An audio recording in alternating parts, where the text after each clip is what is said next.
নমস্কাৰ ইয়াৰ প্ৰথম সংবাদ ষ্টুডিঅ'ত পৰস্মিতা গোস্বামী আৰম্ভণিতে এক ব্ৰেকিং নিউজ ভাৰতীয় ক্ৰিকেট প্ৰেমীৰ বাবে এটা দুখ খবৰ অৱসৰ ঘোষণা মিষ্টাৰ কুল মহেন্দ্ৰ সিং ধোনীৰ আন্তঃৰাষ্ট্ৰীয় ক্ৰিকেটৰ সকলো সংস্কৰণৰ পৰা অৱসৰ ঘোষণা কৰিছে মহেন্দ্ৰ সিং ধোনীয়ে স্বাধীনতা দিৱসৰ দিনাখনেই অৱসৰৰ কথা ঘোষণা কৰিছে ধোনীয়ে ছ'চিয়েল মিডিয়াৰ যোগে অৱসৰ লোৱাৰ কথা ঘোষণা অগণন অনুৰাগীলৈ ধন্যবাদ টিম ইণ্ডিয়াৰ অন্যতম সফল অধিনায়কগৰাকীৰ ভাৰতৰ আটাইতকৈ সফল অধিনায়ক আছিল মহেন্দ্ৰ সিং ধোনী 2019 বিশ্বকাপত অন্তিমবাৰলৈ খেলিছিল ধোনীয়ে ধোনীৰ নেতৃত্বতে ভাৰতে টি20 বিশ্বকাপ জয় কৰিছিল ধোনীৰ সবল নেতৃত্বত 2011 বিশ্বকাপ জয় ভাৰতৰ ধোনীৰ নেতৃত্বত ভাৰতে জিনিছিল চেম্পিয়ন্স ট্ৰফি আন্তঃৰাষ্ট্ৰীয় ক্ৰিকেটৰ পৰা অৱসৰ ললেও খেলিব IPL 2014 চনত টেষ্ট ক্ৰিকেটৰ পৰা অৱসৰ লৈছিল ধোনীয়ে 350খন এদিনীয়া 98খন টি20 খেলিছিল মহেন্দ্ৰ সিং ধোনীয়ে 98খন টি20ত খেলিছিল 1617 ৰান তেওঁ সংগ্ৰহ কৰিছিল 2004 বৰ্ষত বাংলাদেশৰ বিৰুদ্ধে এদিনীয়াত অভিষেক ঘটাইছিল মহেন্দ্ৰ সিং ধোনীয়ে 2005 বৰ্ষত শ্ৰীলংকাৰ বিৰুদ্ধে টেষ্টত অভিষেক ধোনীৰ বিশ্বৰ অন্যতম সফল উইকেট কিপাৰ মিষ্টাৰ কুল ধোনী ICCৰ এদিনীয়া ক্ৰিকেটৰ তিনিওটা খিতাপ জয় কৰা বিশ্বৰ একমাত্ৰ অধিনায়ক ধোনী 2007 বৰ্ষত ধোনীৰ নেতৃত্বতে টি20 বিশ্বকাপ জয় ভাৰতৰ 2011 চনত ধোনীৰ নেতৃত্বত এদিনীয়া বিশ্বকাপ জয় কৰিছিল ভাৰতে আৰু 2013 বৰ্ষত ধোনীৰ নেতৃত্বত চেম্পিয়ন্স ট্ৰফি জয় কৰিছিল ভাৰতে ধোনীৰ আছে বিশ্বৰ সৰ্বাধিক 195টা ষ্টাম্পিং কৰাৰ ঈৰ্ষণীয় অভিলেখ অধিনায়ক হিচাপে বিশ্বৰ সৰ্বাধিক 150খন টি20 জয় কৰিছিল তেওঁৰ নেতৃত্বতে উইকেট কিপাৰ হিচাপে এদিনীয়াত বিশ্বৰ সৰ্বাধিক 183 ৰান সংগ্ৰহ অধিনায়ক হিচাপে বিশ্বৰ সৰ্বাধিক 332 আন্তঃৰাষ্ট্ৰীয় খেলত অংশগ্ৰহণ অধিনায়ক হিচাপে সৰ্বাধিক 6খনকৈ টি20 বিশ্বকাপত অংশগ্ৰহণ আৰু দ্বিতীয়বাৰলৈ ICCৰ বৰ্ষশ্ৰেষ্ঠ ক্ৰিকেটাৰৰ সন্মান লাভ কৰা একমাত্ৰ ক্ৰিকেটাৰ মহেন্দ্ৰ সিং ধোনী 2008 আৰু 2009 বৰ্ষত ICCৰ সৰ্বশ্ৰেষ্ঠ বৰ্ষশ্ৰেষ্ঠ ক্ৰিকেটাৰ সন্মান তেওঁ লাভ কৰিছিল 2007 বৰ্ষত ৰাজীৱ গান্ধী খেল ৰত্ন লাভ কৰিছিল ধোনীয়ে 2009 বৰ্ষত তেওঁ লাভ কৰিছিল পদ্মশ্ৰী সন্মান আৰু 2018 বৰ্ষত পদ্মভূষণ সন্মানেৰে বিভূষিত কৰা হৈছিল Mahendra Singh Dhoni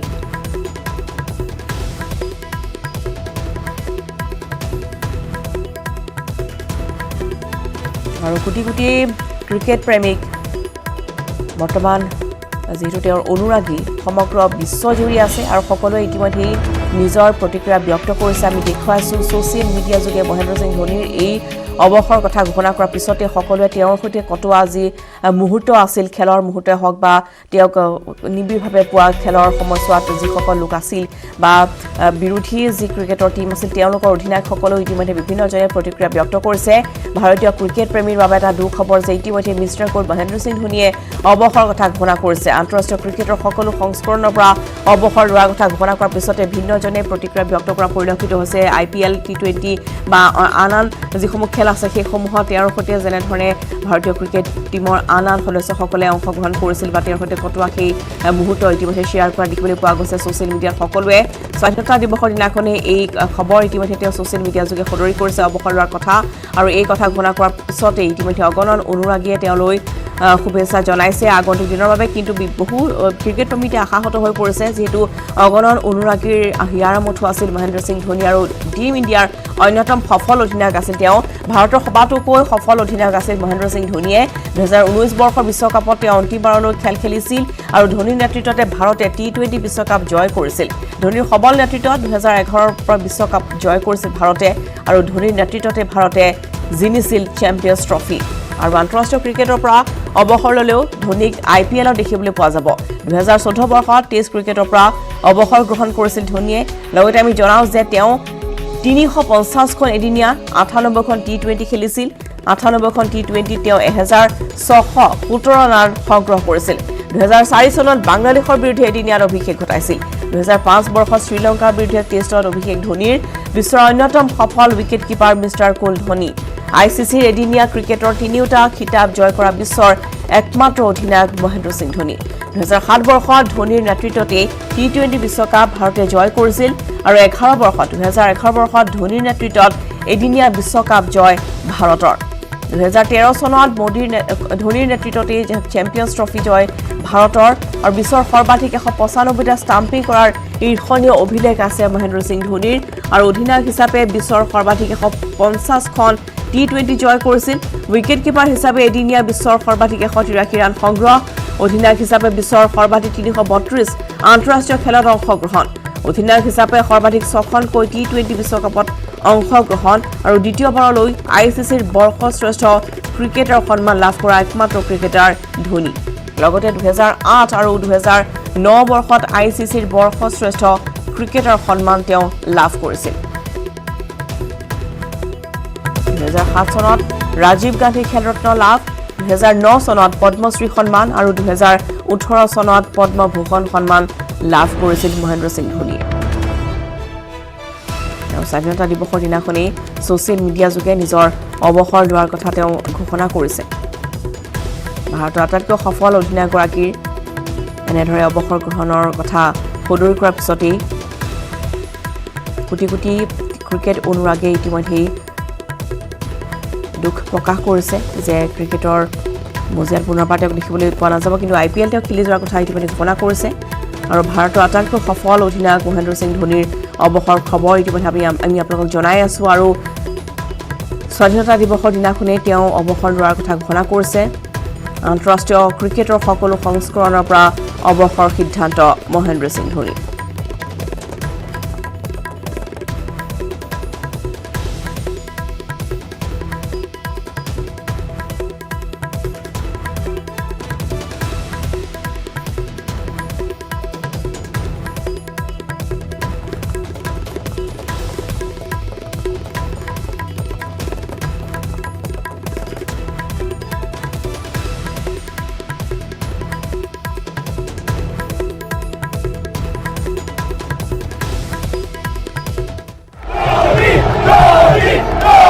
Dhoni is the most destructive batsman. He changed the fate of Indian cricket. I think Dhoni is the biggest legend Indian cricket's ever had. So Dhoni, I love you, Dhoni.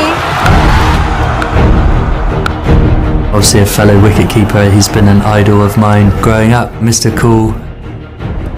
I love his persona on the field. Looks very calm and in control when he bats. He's got lightning fast hands behind the stumps.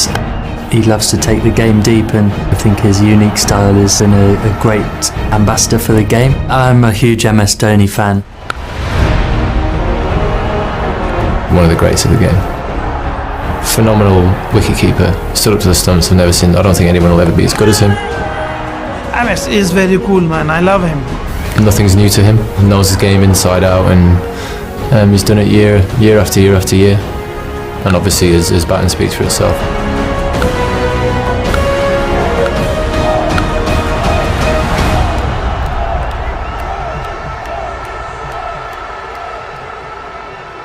He knows exactly what he wants to do out there in the middle, and he's won us so many games. He's a legend of the game, we all know that, and he's doing a tremendous job for us, and hopefully he can continue.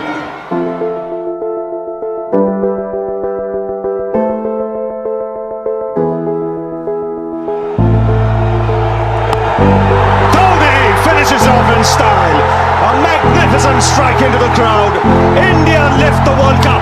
after 28 years. The parties start in the dressing room, and it's an Indian captain who's been absolutely magnificent. What you see from the outside is very different from how things happen within a person. His greatest skill is just maintain his composure in the toughest of moments, and that's why he's so good. That's why he's able to make such good decisions under pressure, because he's always calm, he's always composed, and he allows himself to get into that space where he can take that important call. So there's so much to learn from him. When I walked into the team, he was my captain. He's always going to be my captain in my head. For me, when I came into the Indian team in 2016, he was the captain, so that was a good relief for me that whenever in doubt, we run up to him, we ask him questions, because he's a calming influence in the team. He helps us quite a lot. We all just love having him around and seeing him have so much fun with his cricket now, and he just enjoys every minute of being on the field, and our understanding's been brilliant over the years. Because when I walked into the team, the reason why he gave me chances, because he believed that I play with the right intention and I would do anything for the team together, and that's why the partnership is so special. And even off the field, he understands me fully, I understand him completely,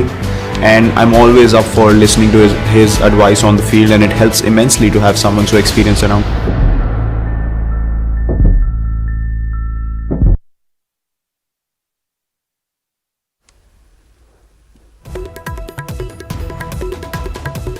আৰু এনেদৰে ঘোষণা কৰা হৈছে অৱসৰ কথা ঘোষণা কৰাৰ পিছতে এতিয়া অনুৰাগীয়ে দুখ প্ৰকাশ কৰাৰ লগতে শুভেচ্ছাও জনাইছে ক্ৰিকেটাৰগৰাকী ক্ৰিকেটাৰ বলিউডৰ তাৰকা ৰাজনৈতিক নেতাকে ধৰি বহু ব্যক্তিয়ে ধোনীক জনাইছে শুভেচ্ছা আমি দেখুৱাইছো ইতিমধ্যে ছ'চিয়েল মিডিয়াত টুইটাৰে হওক বা আন প্লেটফৰ্মতে হওক সকলোৱে ইতিমধ্যে মহেন্দ্ৰ সিং ধোনীক অৱসৰ গ্ৰহণ কৰাৰ পিছতে দুখ প্ৰকাশ কৰিছে অগণন অনুৰাগী কোটি কোটি অনুৰাগীয়ে দুখ প্ৰকাশ কৰিছে আৰু সমগ্ৰ বিশ্বজুৰি এই খবৰ বিয়পি পৰাৰ লগে লগে তেওঁ ভাৰতৰ বাহিৰেও আন প্ৰান্তত বিদেশতো থকা তেওঁৰ অনুৰাগীসকলে এনেদৰে শুভেচ্ছা জনাইছে দুখ প্ৰকাশ কৰিছে লগতে তেওঁৰ যিসকল ক্ৰিকেটাৰ আছিল বলিউডৰ তাৰকা আছিল ৰাজনৈতিক নেতাকে ধৰি বহু ব্যক্তিয়ে ধোনীক শুভেচ্ছা জনাইছে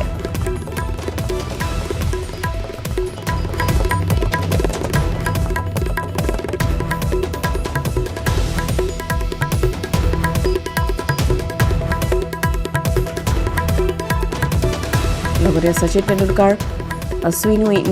সকলোৱে তেনেদৰে দুখ প্ৰকাশ কৰিছে আৰু টুইটযোগে সকলোৱে শুভেচ্ছাও জনোৱা পৰিলক্ষিত হৈছে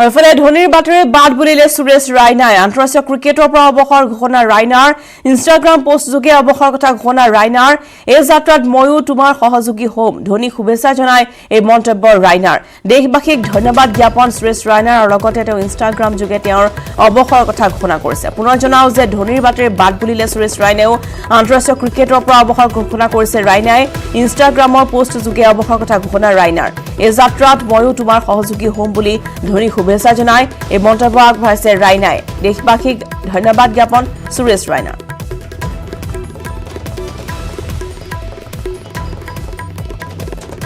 আৰু মহেন্দ্ৰ সিং ধোনীৰ লগতে সুৰেশ ৰাইনাও আন্তঃৰাষ্ট্ৰীয় সকলো ক্ৰিকেটৰ পৰা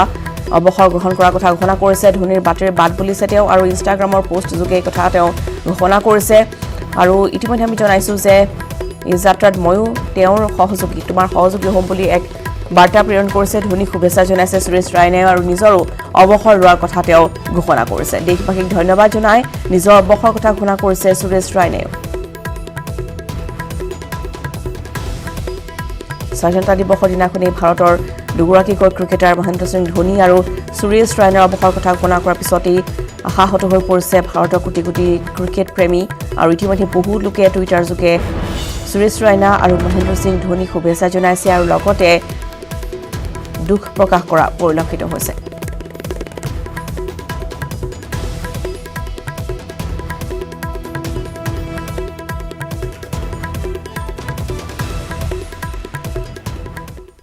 এতিয়া উভতি আছো ৰাজ্যৰ খবৰ মাছলৈ এতিয়া পলাতক হৈ আছে জুবিনক আক্ৰমণৰ চেষ্টা কৰা হীৰক জ্যোতি ৰাজবংশী ঘটনা 3টা দিনৰ পিছতো দুৰ্বৃত্তৰ কোনো সংসূত্ৰ উলিয়াব পৰা নাই আৰক্ষীয়ে মাতৃৰ আহ্বানৰ পিছতো আৰক্ষীৰ হাতত ধৰা দিয়া নাই হীৰকে মহানগৰ আৰক্ষীয়ে সন্ধান উলিয়াব পৰা নাই আন 6 দুৰ্বৃত্তৰ পূৰ্বে জনাইছো যে জুবিনক আক্ৰমণৰ চেষ্টা কৰা হীৰক জ্যোতি ৰাজবংশী এতিয়া পলাতক হৈ আছে ঘটনা 3টা দিন উকলি গ'ল তাৰ পিছতো কিন্তু মহানগৰ আৰক্ষীয়ে দুৰ্বৃত্তৰ কোনো সংসূত্ৰ উলিয়াব পৰা নাই মাতৃৰ আহ্বানৰ পিছতো আৰক্ষীৰ হাতত ধৰা দিয়া নাই হীৰকে ইতিমধ্যে মাতৃয়ে নিউজ 18ৰ আগত আহ্বান জনাইছিল পুত্ৰলৈ যাতে তেওঁ সোনকালে ধৰা দিয়ে আৰু এই ক্ষেত্ৰত যেহেতু দেখিবলৈ পোৱা গৈছে যে মহানগৰ আৰক্ষীয়েও তীব্ৰতৰ কৰিছে অনুসন্ধান কিন্তু বৰ্তমানলৈকে 6 দুৰ্বৃত্তৰ এজনৰো সন্ধান উলিয়াব পৰা নাই হীৰক জ্যোতি ৰাজবংশীৰ মাতৃ বা তেওঁৰ ভাতৃক ইতিমধ্যে সোধা পোছা কৰা হৈছিল এই সন্দৰ্ভত কিন্তু বুধবাৰৰ দিনাখন যিদিনাখন এই ঘটনা সংঘটিত হৈছিল বুধবাৰৰ নিশাৰ পৰা তেওঁ ঘৰলৈ উভতি যোৱা নাই বুধবাৰৰ পৰা আজি দেওবাৰ পৰ্যন্ত আৰক্ষীয়ে কোনো ধৰণৰ সংসূত্ৰ উলিয়াব পৰা নাই হীৰক জ্যোতি ৰাজবংশীৰ লগতে তেওঁৰ সৈতে থকা আন 5 সহযোগী যিখন বাহনত তেওঁলোকে মাৰুতি চিয়াজত একেলগে আছিল সেই বাহনখনৰ কোনো সংসূত্ৰ উলিয়াব পৰা নাই লগতে পলাতক হৈ আছে 6 দুৰ্বৃত্ত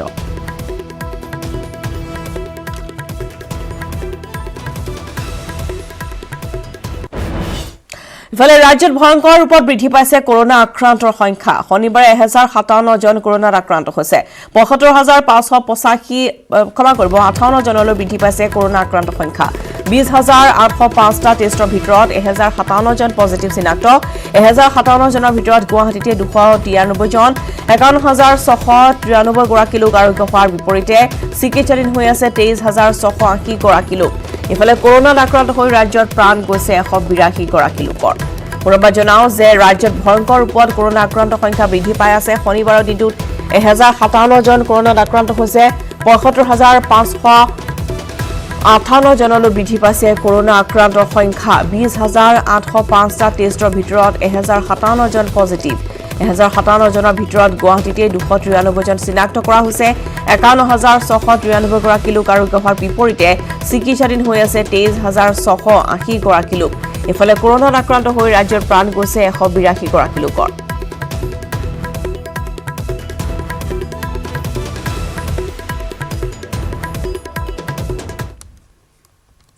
ইফালে কাইলৈৰ পৰা অসমত কিছু ক্ষেত্ৰত শিথিল হ'ব লকডাউন গুৱাহাটীত পথৰ দুয়োকাষে খুলিব পাৰিব ব্যৱসায়িক প্ৰতিষ্ঠানসমূহ পুৱা 5 বজাৰ পৰা নিশা 9 বজালৈকে খুলিব সকলো ব্যৱসায়িক প্ৰতিষ্ঠান নিশা 9:30 বজাৰ পৰা পুৱা 5 বজালৈকে সান্ধ্য আইন থাকিব সোমবাৰৰ পৰা শুকুৰবাৰলৈ আন্তঃজিলা যাতায়াতত অনুমতি প্ৰদান কৰা হৈছে মহানগৰীৰ ৰাজপথত চলিব চিটি বাছ 50% যাত্ৰীৰে কোভিড নিয়ম মানি চলিব পাৰিব চিটি বাছসমূহ শনি আৰু দেওবাৰে সমগ্ৰ ৰাজ্যতে থাকিব সম্পূৰ্ণ লকডাউন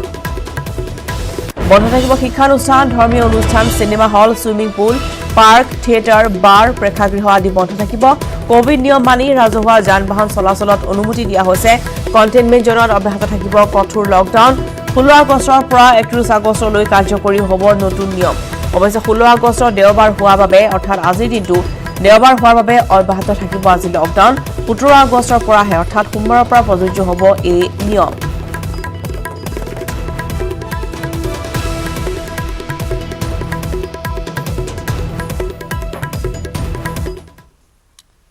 পৰৱৰ্তী খবৰলৈ আগবাঢ়িছো ৭৪ সংখ্যক স্বাধীনতা দিৱস উপলক্ষে শনিবাৰে মানকাছৰত অনুষ্ঠিত হয় নাও খেল প্ৰতিযোগিতা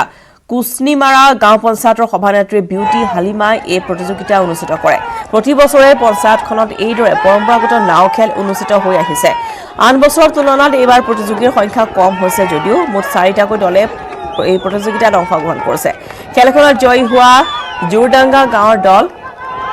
কৰোনা মহামাৰীৰ বাবে এবাৰ প্ৰতিযোগীৰ সংখ্যা কম যদিও উলহ মালহেৰে নাও খেল পালন কৰা হয় গোৱালপাৰা গীত গাই নাও খেল খেলাৰ অন্তত জয়ী হোৱা প্ৰতিযোগীক ট্ৰফিৰে পুৰস্কৃত কৰা হয়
ইতিমধ্যে আমি জনাইছো যে জুবিনক আক্ৰমণৰ চেষ্টা কৰা হীৰক জ্যোতি ৰাজবংশী আৰু তেওঁৰ সহযোগী ইতিমধ্যে পলাতক হৈ আছে ঘটনাৰ বহুকেইটা দিন উকলি যোৱাৰ পিছতো কোনো সন্ধান উলিয়াব পৰা নাই আৰক্ষীয়ে কিন্তু এই মুহূৰ্তত আৰু কিছু অধিক তথ্যৰ বাবে আমি পোনপটীয়াকৈ গৈছো আমাৰ সাংবাদিক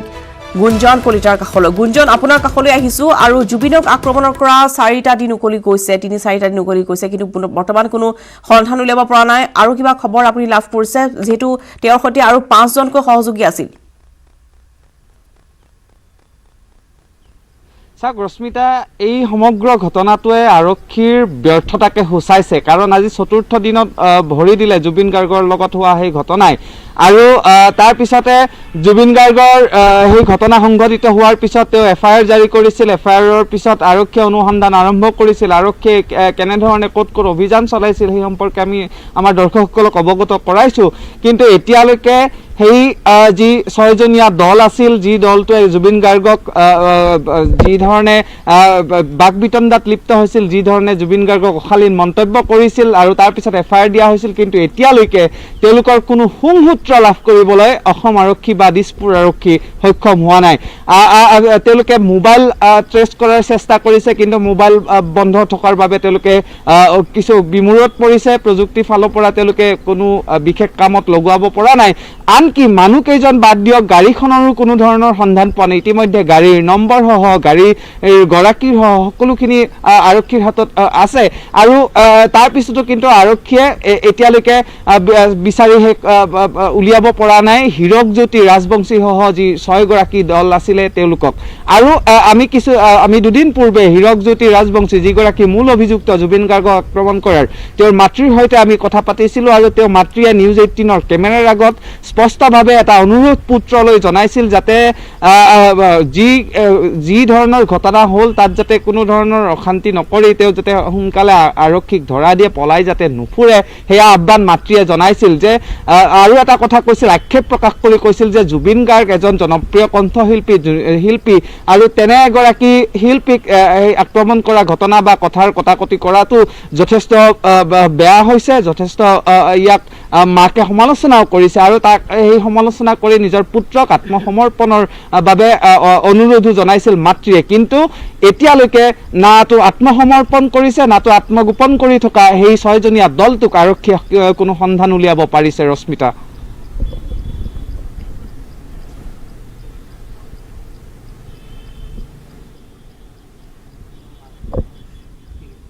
হয় গুঞ্জন দেখিবলৈ পোৱা গৈছে যে আসলতে বহুকেইটা দিন উকলি গৈছে আৰু মাতৃৰ আহ্বান জনাইছিল যে যদি সোনকালে আহি তেওঁলোকে ক্ষমা খুজিলহেঁতেন বা এই কথাৰ যদি কিছু আলোচনাৰ মাজেৰে মীমাংসা কৰিব পৰা গ'লহেঁতেন কিন্তু যিমানেই দিন বাগৰি গৈছে তেওঁলোকে ইতিমধ্যে আত্মগোপন কৰি আছে গতিকে অপৰাধ প্ৰৱণতা যে বৃদ্ধি হৈছে এই যুৱককেইজনৰ সেয়া প্ৰমাণ কৰিছে ঘটনাই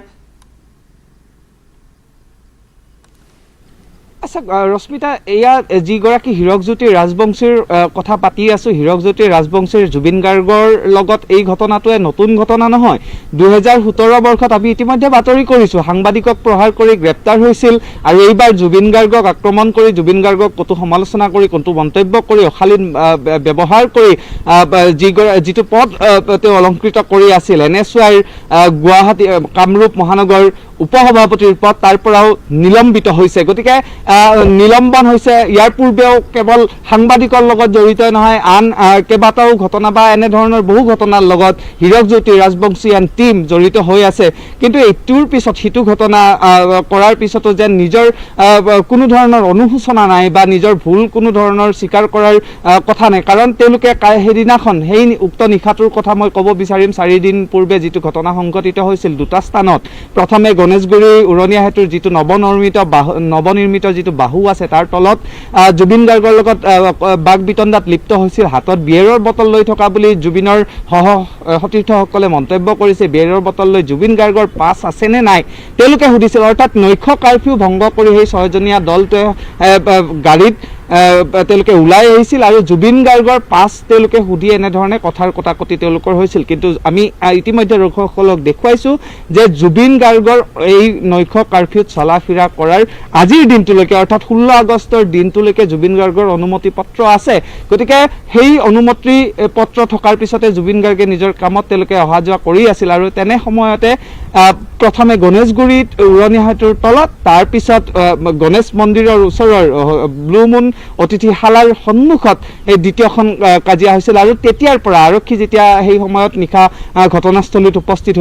হৈছিলহি তাৰ ঠিক আগে তেওঁলোকে যি পলায়ন কৰিছিল তেতিয়াৰ পৰা কোনো ধৰণৰ তেওঁলোকৰ কোনো সংসূত্ৰই কোনেও লাভ কৰা নাই নিশ্চয় গুঞ্জন আৰু লকডাউনৰ প্ৰথম সময়ছোৱা দেখিবলৈ পোৱা গৈছিল যে সাধাৰণ লোককো যথেষ্ট কঠোৰভাৱে চোৱা হৈছিল মহানগৰ প্ৰশাসনৰ তৰফৰ পৰা কিন্তু নিশাৰ ভাগলৈ যেন সেই যি প্ৰক্ৰিয়া দিনৰ ভাগত বা পোহৰত যেটো অব্যাহত থাকে নিশাৰ ভাগত যেন সেয়া নাইকিয়া হৈ যায় যাৰ ফলত ছজনকৈ যুৱকে এনেদৰে আচলতে হুৰাৰাগিত মাতাল হোৱা বুলিও ইতিমধ্যে অভিযোগ উত্থাপন কৰিছে প্ৰত্যক্ষদৰ্শীয়ে জনাইছে এগৰাকী যি সিকিউৰিটি গাৰ্ডৰ কথা আপুনি উল্লেখ কৰিছিল নিশা হলে যেন সেই সিকিউৰিটি বা সেই যে নিৰাপত্তা থাকে সেই নিৰাপত্তা যেন কিছু নোহোৱা হৈ যায় দুগৰাকী দেহৰক্ষী থকাৰ পিছতো জুবিন গাৰ্গক যদি এনেদৰে আক্ৰমণৰ চেষ্টা চলালে এটা যুৱকৰ দলে তাহলে সাধাৰণ লোকৰ কি হ'ব পাৰে প্ৰশ্ন উত্থাপন হৈছে এতিয়া গুঞ্জন ৰশ্মিতা প্ৰশ্ন কেইবাটা উত্থাপন হৈছে যে নৈশ কাৰফিউৰ সময়ত আইন উলংঘা কৰি কেনেধৰণে 6জন লোক তেওঁলোকে বাহিৰত যাব পাৰিলে বাহিৰত বিয়েৰ খাই তেওঁলোকে মাতলামি কৰি ঘূৰি ফুৰিব পাৰিলে কেৱল সেই 6 গৰাকী বুলিয়ে নহয় তেনে বহুত ওলাব গুৱাহাটী মহানগৰীত নিশাৰ সান্ধ্য আইন ভংগ কৰি ঘূৰি ফুৰা লোক কিন্তু সেইসকলক কিন্তু ৰোধ কৰাত সেই আইন ভংগকাৰীসকলক ধৰাত কিন্তু আৰক্ষী ব্যৰ্থ হৈছে বুলি বিভিন্নজনে একে সময়তে আৰক্ষীক সমালোচনাও কৰিছে আৰু সান্ধ্য আইন ভংগ কৰি আমি দেখিছো যে দিনৰ ভাগত কেনেধৰণে লকডাউনৰ আৰম্ভণিৰ পৰাই লকডাউন আছিল বাহিৰত কোনো লোক ওলাই আহিলে আৰক্ষীয়ে কেনেধৰণে লোকক প্ৰহাৰ কৰিছিল কেনেধৰণে ফাইন বা জৰিমনা বিহা হৈছিল এই সকলোখিনি দেখিছো কিন্তু নিশাৰ লগে লগে এয়া সকলো ফুটুকাৰ ফেন হৈ পৰে নেকি হেয়া প্ৰসংগও কিন্তু ৰাইজে উত্থাপন নকৰা নহয় বা অভিযোগ নকৰা নহয় গতিকে এই প্ৰশ্ন স্বাভাৱিকতে উঠিব আৰু যিটো পিএছৰ প্ৰসংগ দুগৰাকীকৈ পিএছও জুবিন গাৰ্গৰ লগত আছে আৰু সেই দুগৰাকী পিএছও থকাৰ পিছতো জুবিন গাৰ্গৰ লগত কেনেধৰণে এই 6 গৰাকী ব্যক্তি আহিব পাৰিলে তেওঁ জুবিন গাৰ্গক আগভিতি ধৰিব পাৰিলে ইয়াৰ প্ৰশ্ন উত্থাপন হৈছে আৰু লগতে ইটো প্ৰশ্ন উত্থাপন হৈছে যে জুবিন গাৰ্গৰ নিৰাপত্তা বৃদ্ধি কৰিব লগা হ'ব নেকি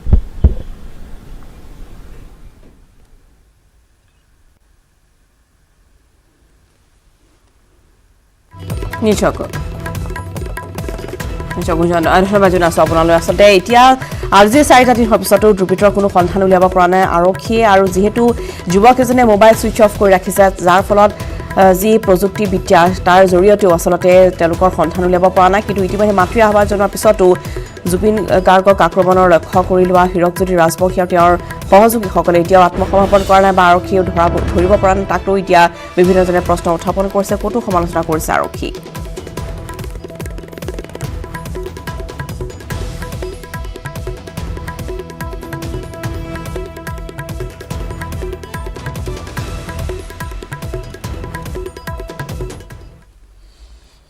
পৰৱৰ্তী খবৰ আগবঢ়াইছো কাইলৈৰ পৰা অসমত কিছু ক্ষেত্ৰত শিথিল হ'ব লকডাউন গুৱাহাটীত পথৰ দুয়োকাষে খুলিব পাৰিব ব্যৱসায়িক প্ৰতিষ্ঠান পুৱা 5 বজাৰ পৰা নিশা 9 বজালৈ খুলিব সকলো ব্যৱসায়িক প্ৰতিষ্ঠান নিশা 9:30 বজাৰ পৰা পুৱা 5 বজালৈ সান্ধ্য আইন বলবৎ থাকিব সোমবাৰৰ পৰা শুকুৰবাৰলৈ আন্তঃজিলা যাতায়াতত অনুমতি দিয়া হৈছে মহানগৰীৰ ৰাজপথত চলিব চিটি বাছসমূহ 50% যাত্ৰীৰে কোভিড নিয়ম মানি চলিব পাৰিব চিটি বাছে শনি আৰু দেওবাৰে সমগ্ৰ ৰাজ্যতে সম্পূৰ্ণ লকডাউন বাহাল থাকিব বন্ধ থাকিব শিক্ষানুষ্ঠান ধৰ্মীয় অনুষ্ঠান cinema hall swimming pool park theatre bar প্ৰেক্ষাগৃহ বন্ধ থাকিব কোভিড নিয়ম মানি ৰাজহুৱা যান বাহন চলাত অনুমতি দিয়া হৈছে কণ্টেইনমেণ্ট জোনত কিন্তু অব্যাহত থাকিব কঠোৰ লকডাউন 16 আগষ্টৰ পৰা 31 আগষ্টলৈ কাৰ্যকৰী হ'ব এই নতুন নিয়ম অৱশ্যে 16 আগষ্টৰ দেওবাৰ হোৱাৰ বাবে অব্যাহত থাকিব লকডাউন 17 আগষ্টৰ পৰাহে প্ৰযোজ্য হ'ব এই নিয়ম আৰু এই মুহূৰ্তত আমি গুৱাহাটী মহানগৰীৰ উপস্থিত আমাৰ জ্যেষ্ঠ সাংবাদিক বিপুল বৰ্মনৰ কাষলৈ যাম বিপুলে জনাব যে কাইলৈৰ পৰা যেহেতু লকডাউন শিথিল কৰি দিয়া হ'ব বহু ক্ষেত্ৰত গতিকে কেনেদৰে সাজু হৈছে মহানগৰবাসী বিপুল আপোনাৰ পৰা আমি জানিব বিচাৰিছো ইতিমধ্যে যেহেতু অসমত কিছু ক্ষেত্ৰত শিথিল হৈ যাব লকডাউন কাইলৈৰ পৰা গুৱাহাটীৰ পথৰ দুয়োকাষে দোকান খুলিব পাৰিব গতিকে কেনেদৰে সাজু হৈছে বৰ্তমান ব্যৱসায়ীসকল বা যেহেতু চিটি বাছো খুলিব বহু দিনৰ মূৰত কিন্তু কোভিড নিয়ম মানিব লাগিব বিপুল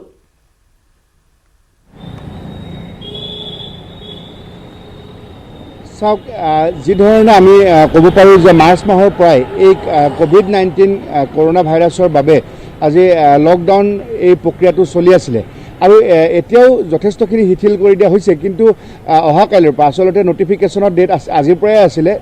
16 আগষ্ট কিন্তু আজি 16 আগষ্ট যিহেতু দেওবাৰ পৰিলে গতিকে 17 আগষ্টৰ পৰাই কাৰ্যকৰী হ'ব আৰু আপুনি কোৱা ধৰণে মই সেই একেখিনি কথাকে মই কৈছোঁ যে অহা কাইলৈৰ পৰা যিবোৰ আমি ইমান দিনে চিটি বাছ চলা নাছিলে অহা কাইলৈ সেই কোভিড নিয়মবোৰ পালন কৰি 50% যাত্ৰীৰে 50% যাত্ৰীৰে সেই চিটি বাছবোৰ চলিব আৰু লগতে যিখিনি বস্তু নচলে যে ধৰক শিক্ষানুষ্ঠান বন্ধ থাকিব লগতে সুইমিং পুল বন্ধ থাকিব আৰু বৃহৎ আকাৰৰ যিবোৰ শ্বপিং মল আছে সেই শ্বপিং মলবিলাক বন্ধ থাকিব কিন্তু ইয়াৰ উপৰি যিবোৰ সোঁফালে বাওঁফালে এদিন এৰি এদিন যিবোৰ দোকান খোলা পদ্ধতি আছিলে নিয়ম আছিলে সেইবোৰ এতিয়া উঠাই দিয়া হৈছে এতিয়া অহা কাইলৈৰ পৰা সোমবাৰৰ পৰা ৰাস্তাৰ দুয়ো কাষে দোকান খুলিব আৰু নিশা 10 বজা পৰ্যন্ত পুৱা 5 বজাৰ পৰা এই যিটো দোকানবোৰ খুলিব পাৰিব বা গাড়ী চলাচল কৰিব পাৰিব কোনো ধৰণৰ সান্ধ্য আইন নাই কিন্তু 10:30 বজাৰ পৰা নিশা 10:30 বজাৰ পৰা পুৱা 5 বজালৈকে সেইখিনি সময়ত কোনো লোকে ধৰক ঘৰৰ বাহিৰত ওলাব নোৱাৰিব যাৰ কোনো জৰুৰীকালীন কাম কাজ নাথাকে এইখিনি কথা অসম চৰকাৰৰ মুখ্য সচিব কুমাৰ সঞ্জয় কৃষ্ণ তেখেতে যি অধিসূচনা জাৰি কৰি কথাখিনি জনাইছে কিন্তু লগতে যিখিনি ধৰক ইয়াৰ আগতে জিমবোৰ বন্ধ আছিলে সেই শেহতীয়াভাৱে এই আগষ্ট মাহতেই জিমবোৰ খুলি দিছিলে জিমবোৰ খোলা থাকিব খালি তাত যিটো এটা সামাজিক দূৰত্ব এটা ডিষ্টেঞ্চ কাৰণ কিয় জিমবিলাকত ইজনে আনজনক সহায় কৰি দিয়ে বা তেওঁলোকে এনে ধৰক মাস্কটো নিপিন্ধে কিন্তু এতিয়া এই কৰোনা ভাইৰাছৰ বাবে সেই নিয়মবোৰ পালন কৰি কিনে জিমবিলাকো খুলিব লাগিব বা যিটো মই ক'লোঁ যে সোঁফালে দোকান খুলিছিলে বাওঁফালে বন্ধ আছিলে এতিয়া অহাকালিৰ পৰা সেইবোৰ উঠাই দিছে আৰু লগতে আন্তঃজিলা যিটো এখন জিলাৰ পৰা আন এখন জিলালৈ যোৱাৰ ক্ষেত্ৰত কিছু প্ৰতিবন্ধকতা আছিলে সেইবোৰ উঠাই দিয়া হৈছে এতিয়া অহাকালিৰ পৰা মানে এক প্ৰকাৰ ক'ব লাগিব যে যিটো COVID-19 কৰোনা ভাইৰাছ এতিয়া যথেষ্টখিনি কণ্ট্ৰললৈ আহিছে আমাৰ উত্তৰ পূৰ্বাঞ্চল ভাৰতবৰ্ষ বা অসম আৰু সেইকাৰণে এতিয়া এই ধৰণৰ নিয়মবোৰ চৰকাৰে এতিয়া বান্ধি দিছে কাৰণ ইয়াৰ আগতে মাৰ্চ মাহৰ পৰা যদি আমি চাওঁ জুলাই মাহলৈকে গোটেই যিটো সম্পূৰ্ণ লকডাউন আছিলে মাজে মাজে চেকা চোৰাকৈ খুলি দিছিলে কিন্তু বেছিভাগ সময় বন্ধ থকাৰ বাবে একেবাৰে অৰ্থনৈতিক অৱস্থাটো যথেষ্টখিনি বেয়া দিশলৈ নামি গৈছিলে আৰু অৱনমিত হৈছিলে আৰু তাৰ বাবে আজি বিভিন্ন দিশত সকলোৱে আজি এটা বিপৰ্যয়ৰ সন্মুখীন হৈছিলে আৰু এই কথাবোৰ চিন্তা চৰ্চা কৰি আজি ৰাজ্য চৰকাৰে এইবোৰ সিদ্ধান্ত লৈছে আৰু এতিয়া আমি দেখা পাইছোঁ যে অহাকাইলৈ সেই যিটো এটা সোমবাৰৰ দিনটো তাৰ বাবে সকলোৱে অধীৰ অপেক্ষাৰে বাট চাইছে কিন্তু এটা কথা হয় যে এনেই আমি এইকেইটা দিন যেতিয়া আগষ্ট মাহত খুলি দিছিলে তেতিয়া আমি দেখিছিলোঁ যথেষ্ট যান জঁট বৃদ্ধি হৈছিলে এতিয়া অহাকাইলৈ চিটি বাছবোৰো খুলি দিব সেইটো ক্ষেত্ৰত যান জঁটৰ যদি গুৱাহাটী মহানগৰীত যথেষ্ট এটা বৃদ্ধি হোৱাৰ সম্ভাৱনা আছে আৰু এটা সমান্তৰালভাৱে আৰু এটা কথা ক'ব বিচাৰিছোঁ যে মাজতে কেইদিনমান যেতিয়া আনলকৰ সময়ত বাছবোৰ খুলি দিছিলে তেতিয়া 50% যাত্ৰী ল'লে বাছবোৰ এঠাইৰ পৰা আন এঠাইলৈ ধৰক উদাহৰণ দিছোঁ মই জালুকবাৰীৰ পৰা যদি খানাপাৰালৈ তেওঁলোকে চলাচল কৰিবৰ কাৰণে যাত্ৰীসকলৰ পৰা বেছি ভাড়া লৈছিলে এতিয়া সেই যিটো মিনিমাম 7 টকা ভাড়াৰ জেগাত তেওঁলোকে 10 টকা লৈছিলে 12 টকা 15 টকা লৈছিলে এতিয়া অহাকালিৰ পৰা আকৌ সেই এটা সমস্যা দেখা দিব আচলতে চৰকাৰে অধিসূচনা জাৰি কৰি বাছ চলাচল কৰিব পাৰিব বুলি কৈছে কিন্তু লগতে পৰিবহণ নিগমৰ ফালৰ পৰা যিটো পৰিবহণ ডিপাৰ্টমেণ্টৰ ফালৰ পৰা এটা যিটো বাছৰ ভাড়াৰ ক্ষেত্ৰত এটা নিৰিখ এটা ধাৰ্য কৰি দিব লাগিছিলে এতিয়া অহাকালিৰ পৰা আকৌ এটা সমস্যা এটা দেখা দিব যে 50% যাত্ৰীৰ কাৰণে আমি অলপ বেছিকৈ ভাড়া আপোনালোকৰ পৰা তুলিছোঁ আকৌ যাত্ৰীবিলাকে ভাড়াটো দিব নোখোজিব গতিকে এনেকুৱা এটা সমস্যা অহাকালিৰ পৰা হ'ব পাৰে কিন্তু মুঠৰ ওপৰত আমি কৈছোঁ যে COVID-19 কৰোনা ভাইৰাছৰ যিহেতু এতিয়া অলপ কণ্ট্ৰললৈ আহিছে গতিকে অহাকালিৰ পৰা এইসমূহ অধিসূচনা জাৰি কৰি এতিয়া অকণমান শিথিলতা কৰি দিছে যাতে ৰাইজে এঠাইৰ পৰা আন এঠাইলৈ সুন্দৰভাৱে যাব পাৰে বা যিটো সন্ধিয়া 7 বজাত সান্ধ্য আইন থাকে সেই সান্ধ্য আইনটো 10:30 বজাৰ পৰাহে লাগিব গতিকে আমি এক প্ৰকাৰ ক'ব পাৰোঁ যে মোটামুটি সেই আগৰ পুৰণা যিটো জানুৱাৰী ফেব্ৰুৱাৰী মাহৰ যিটো দিন আছিলে সেই দিনটো এতিয়া অহাকাইলৈৰ পৰা উভতি আহিব অস্মিতা নিশ্চয়কৈ বিপুল ধন্যবাদ জনাইছোঁ আপোনালৈ এইখিনি তথ্য জনাৰ বাবে আৰু গুৱাহাটী মহানগৰীতো ইতিমধ্যে চিটি বাছ চলাচল কৰিব গতিকে তাৰ বাবে দীৰ্ঘদিনৰ অন্তত ইতিমধ্যে বাছসমূহ সাজু কৰি তোলা হৈছে আৰু চিটি বাছ যাত্ৰীসকল যিসকলে তেওঁলোকে চলাফুৰা কৰিব বা উঠিব তেওঁলোকে কোভিড নিয়ম মানি চলিব লাগিব মাস্ক পৰিধান কৰিব লাগিব সামাজিক দূৰত্ব বৰ্তাব লাগিব সেইসমূহ নিয়ম মানি চলিহে আপোনালোকে চিটি বাছত উঠিব পাৰিব লগতে শনি আৰু দেওবাৰে সমগ্ৰ ৰাজ্যতে সম্পূৰ্ণ লকডাউন বলবৎ থাকিব